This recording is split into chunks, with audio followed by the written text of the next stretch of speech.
Good morning from Sinchal. তো যেহেতু সিঞ্চল বললাম একটাই কারণ, এই মুহূর্তে আমরা আছি সিঞ্চলে। সিঞ্চলে একটা ভিউ পয়েন্ট, ওপরে টাইগার হিল দেখা যাচ্ছে মাথার ওপর। ওই যে নেটওয়ার্কের মতো জায়গাটা, টাইগার হিলের অবজারভেটরি পয়েন্ট যেটা, ওখান থেকে ঘুরে এলাম এইমাত্র। পুরো প্রচণ্ড ঠান্ডা ছিল, আর সকালবেলা আমাদের ভাগ্য খুব ভালো, যা যে রোদ বেরিয়েছিল এখানে, আর কাঞ্চনজঙ্ঘার ভিউ একদম ক্লিয়ার দেখতে পেয়েছি আমরা। তো এই মুহূর্তে যাওয়ার সময় দেখে গেলাম এটা ফাঁকা একটা স্পট আছে, তো আসার সময় এখানে দাঁড়ালাম।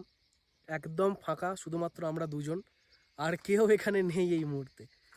প্রায় মিনিট 10 এখানে দাঁড়ালাম, একটু খুব ভালো লাগছে, ফাঁকা জায়গা।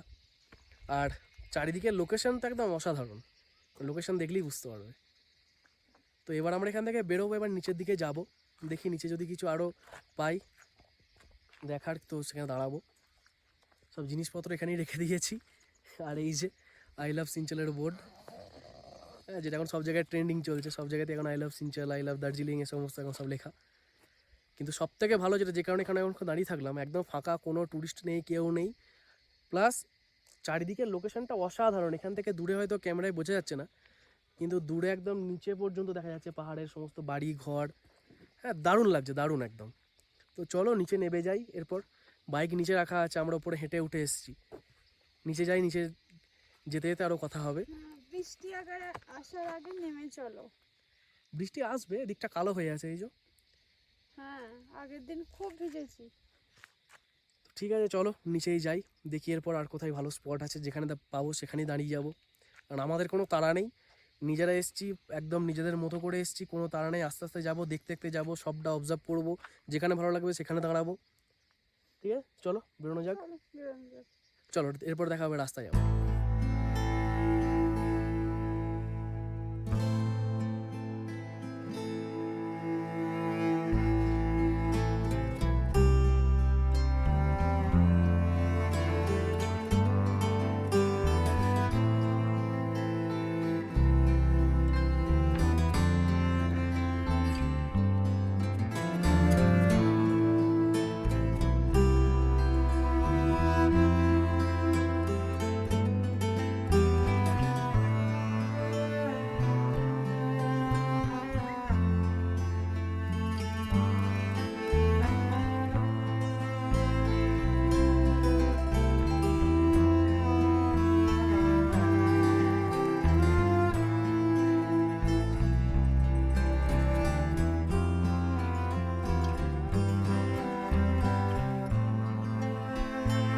One eternity later.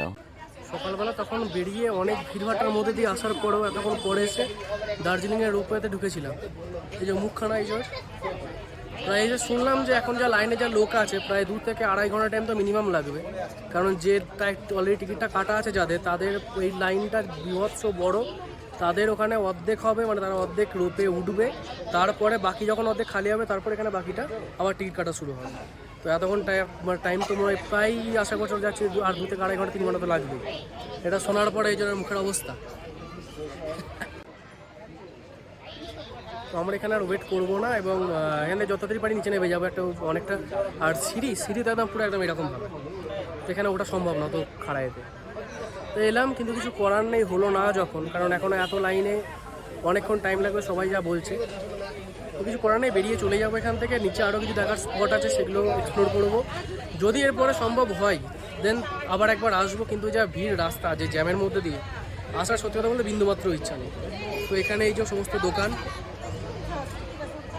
কিছু খাবো, মোমো টোমো বা চাটা কিছু একটু খাবো, খেয়ে এখান থেকে সোজা বেরিয়ে যাবো। তো যতক্ষণ আমরা নিচে আছি, খাওয়া দাওয়া করে আবার নিচে গিয়ে দেখা হবে।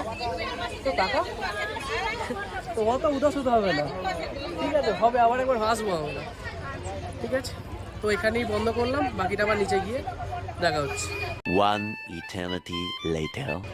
এই কিছুক্ষণ আগে খাওয়া দাওয়া শেষ করে এখন দুজন মিলে বেরিয়েছি। সামনেই একটা মনেস্ট্রি আছে, তো মনেস্ট্রিতে যে হাঁটছি, কিন্তু রাস্তা এত সরু, ডবল যাওয়া যাবে না, গেলে পাশ দিয়ে যে গাড়ি যাচ্ছে একদম শিওর চাপা দিয়ে চলে যাবে। খাওয়া দাওয়া কেমন হলো? সরে আয়, এক্ষুনি চাপা দিয়ে দেবে, ঠিক আছে তো? আবার আসছে, হ্যাঁ, সরে একদম।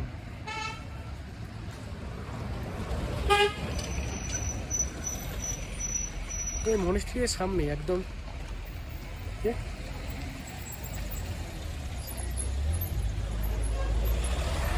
গাড়ির চাপ, বাপরে বাপ, রাস্তায় গাড়ির চাপ আজকে। এখন যাচ্ছি কোথা দিয়ে, এইখান দিয়ে। তো চলো যাই মনিস্ট্রিতে। যদি ভেতরে যতদূর জিজ্ঞেস করলাম যে ভেতরেতে হ্যাঁ খোলা থাকবে বলে মনে হচ্ছে না। আর ভেতরে খোলা থাকলেও ক্যামেরা বোধহয় অ্যালাউ নেই বা ফোনে কোনো কিছু করতে দেবে না। যদি সম্ভব হয় তাহলে অবশ্যই করবো। এখন যাই, হেঁটে চলে এসেছি কাছে। আবার এদিক দিয়ে টয় ট্রেন ঢুকছে। টয় ট্রেন আওয়াজ পাওয়া যাচ্ছে কিন্তু কই দেখতে পাচ্ছি না, মানে দূরে আছে অনেকটা। পিছন থেকে আসছে না?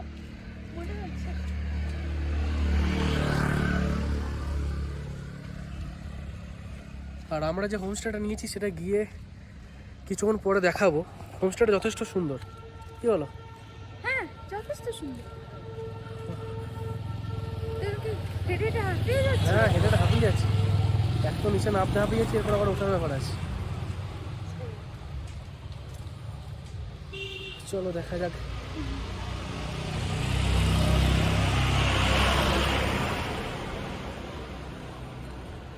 টয় ট্রেন আসছো, এখন এসে পৌঁছায়নি। তো ঠিক আছে চলো যাই, দেখি মনিস্ট্রির সামনে। মনিস্ট্রি দেখলে এই যে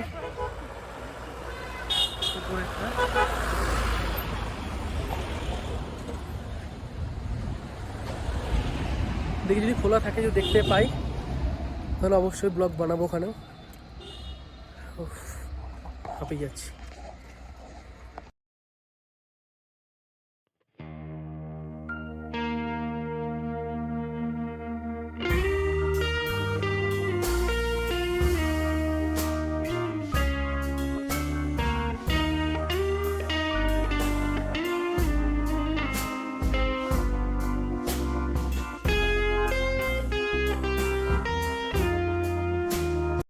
মনিস্ট্রিতে তো গেলাম, মনিস্ট্রি 16 থেকে 18 তারিখ পর্যন্ত বন্ধ আছে, মেনটেন্যান্সের কাজের জন্য বন্ধ রেখেছে। কিন্তু পাহাড়ের মধ্যে এত সুন্দর হবে যে কার্তিক বিশ্বকর্মা পুজো হয়, না দেখলে বোঝা যেত না। এখানে একটা চলছে পুজো অলরেডি,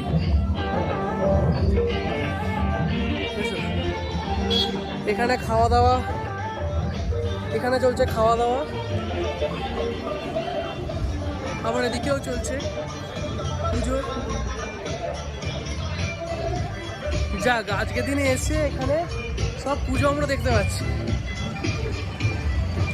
হার্ডওয়ে একটা অ্যাক্টিভিটি ফায়ার ব্রিগেড, ফায়ার ব্রিগেডেও বিশ্বকর্মা পুজো হচ্ছে এখানে। কালকে সকালবেলা আমিও আমাদের বাইককে অর্থাৎ সুন্দরীকে সকালবেলা স্নান করিয়ে সুন্দরভাবে এখানে পুজো দেবো। এই প্রথমবার যে আমার সুন্দরী পাহাড় এসে পুজো পাচ্ছি। হ্যাঁ এই প্রথমবার আমাদের ঠান্ডাতেই তাহলে এই প্রথমবার আমাদের সুন্দরী পাহাড়ে এসে পুজো হবে, হ্যাঁ পাহাড়ের মধ্যে। ঠিক আছে কালকে সকাল হোক, আজকে তো যা ঠান্ডা, আর তো বাইরে বেরোনো সম্ভব হবে না, আর বেরোবো না। এখানে যথেষ্ট ঠান্ডা, যথেষ্ট এই মুহূর্তে। মানে আমি ভেবেছিলাম, এতটা বুঝতে পারিনি, ভেবেছিলাম বলে, বাট বেরোনোর পর তো রীতিমতো ঠান্ডা লাগছে। ঠিক আছে আজকের ব্লগ এই অবধি। রাতে দেখি, রাতে কিছু স্পেশাল কিছু জিনিস আছে যেগুলো আমরা করব, যদি সম্ভব হয় অবশ্যই। ঠিক আছে যদি হয় দেন অবশ্যই আমরা ভিডিও বানাবো। তো এখন এই অবধি। আরে তো অবস্থা খারাপ, আর হাঁটতে পারছে না। ঠিক আছে আমরা এখন ট্রেন লাইন দিয়েই হাঁটছি।